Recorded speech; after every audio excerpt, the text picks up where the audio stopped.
Hey everyone, I'm Mark, I'm Casey.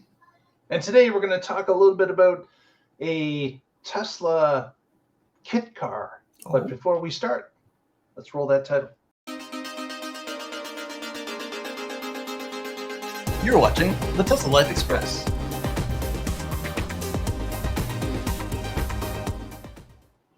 Hey, thanks so much for joining us today. We've got a real interesting article that was linked to a video, which of course the links will be in the notes below.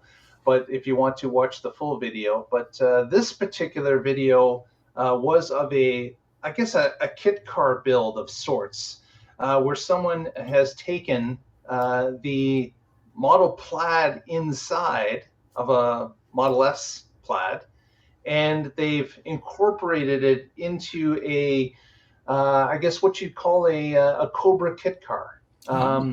You've seen the familiar photos of the Cobras. This, of course, had to be widened and lengthened somewhat to support the drivetrain. Battery packs, things have been repositioned. They've actually added a number of components to make this actually work. But actually, we've got a photo we can share of this. Here we go. Let's see. And again, I've got to grab it and put it outside of my window so I can share it. Here we go. Let's see if I can share this now. And I think I got it here. So this is an article from Inside EVs. All right, Plaid inside, and you can tell it's a kit car because they've got a number of rivets that they've made. It looks like they've extended the front somewhat. It. Yeah. I do like the side pipes that have no real use except for looks. Because the Cobras had the classic side pipes on the side, and that's just the way that they looked.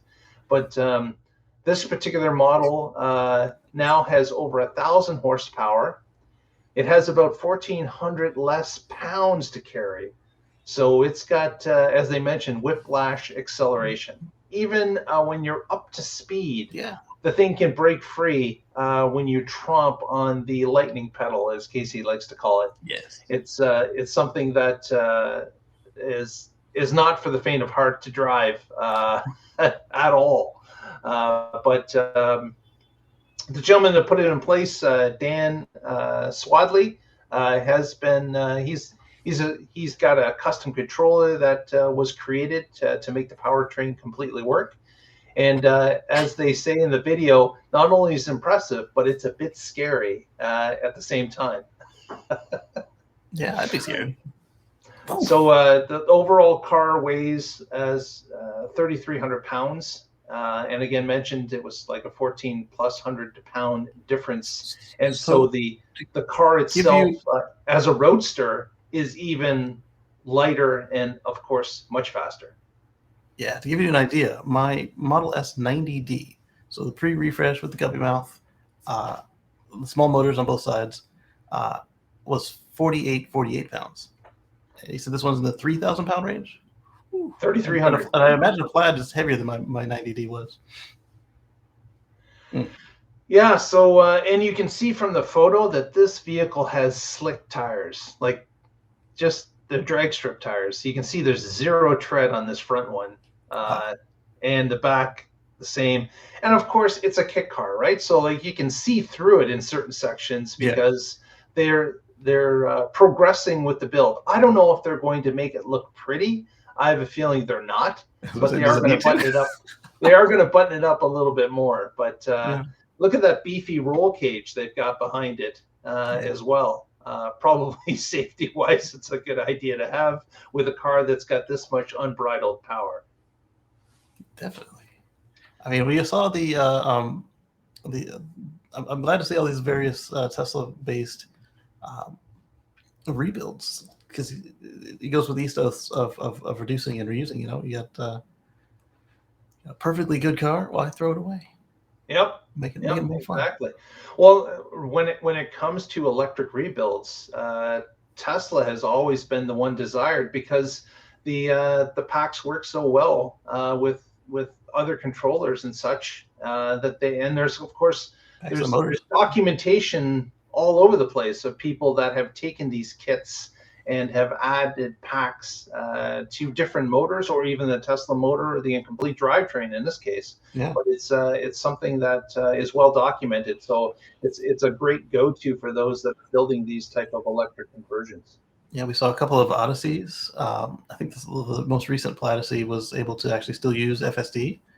We saw a Model 3 that was wrecked and turned into something really freaking cool, like a cross between like a Lamborghini and a Cybertruck. It was all its stuff still works. It self-drives.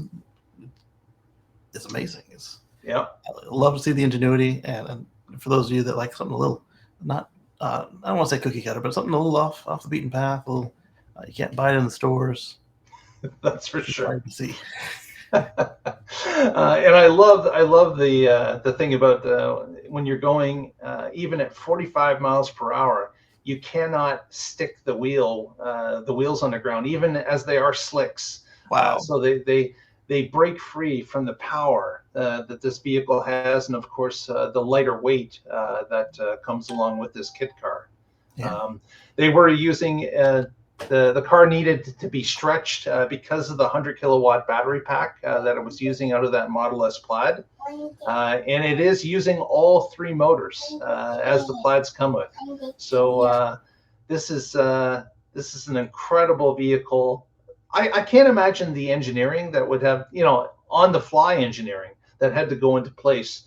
They even had to make the sides about 10 inches wider. The front of the car has been stretched about 2 feet longer, and gives it that weird kind of look. But if they do pretty it up, make the bodywork all match, they say they're going to put out a bunch of more videos. So if you're interested, the Revolt Systems, which is the YouTube channel that houses this, you can subscribe to it and get notifications when they put out some more videos. But just watching them drive looks a little scary, even from just watching it, compared to actually doing it.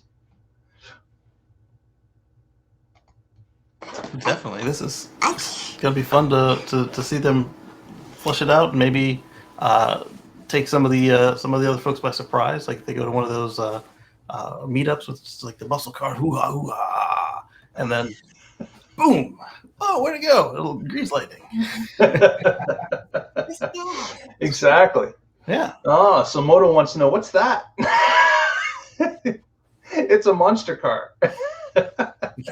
Hey, Moto, how are you? Hello. Hi. Hello.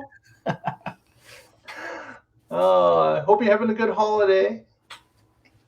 Yeah. So actually, Moto's in the New Year's Eve dress in the New Year's Eve studio. Yes. Happy New Year.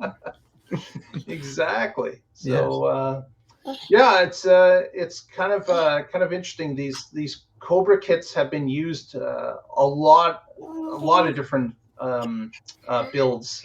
It's a popular car. It's a classic car that you see all the time being rebuilt, and putting the electric spin on things is the way to do it. It's again, the side pipes are kind of an interesting touch. That's got the exhaust side pipes, but they're just bolted on the side. They're just extra weight. They could lose some of that, get some more weight. But if you're already breaking free the tires at 45 miles per hour with solid slicks, I guess you don't need to lose any more weight. There's just no way to keep the thing grounded and gripping that ground when you're doing a run.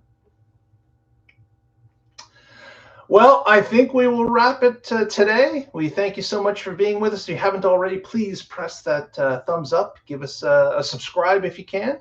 And we will get together next time. And together, we'll find out what's happening in the Tesla life. That's right. We will catch you next early for our New Year's show at 11 a.m. on Wednesday. That's right. Wednesday live. I want your bar. Okay, go back. We'll catch y'all later. Bye-bye. I want your bar. What you doing? I was ending the show. You had me left mousing it. Ah. It's still spinning. Has it ended yet? Yeah, it's still spinning. I don't know why it doesn't want to end the show.